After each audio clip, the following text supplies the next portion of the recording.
The Tulsa Health Department recommends the CDC guidelines on wearing a cloth face covering in public. The goal is to prevent positive, asymptomatic COVID-19 individuals from spreading the virus if they were to sneeze, cough, or touch their face. Wearing the covering does not take the place of social distancing or hand washing. Here's how you can make your own no-sew face covering in a few easy steps with items you can find around the house, like a t-shirt. Cut 7 to 8 inches from the bottom of the shirt.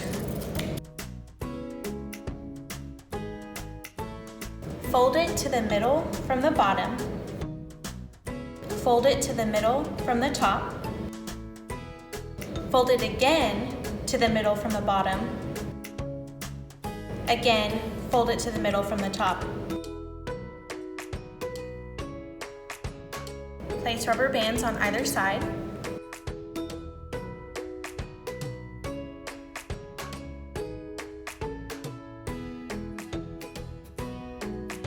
Then, fold both sides into the middle.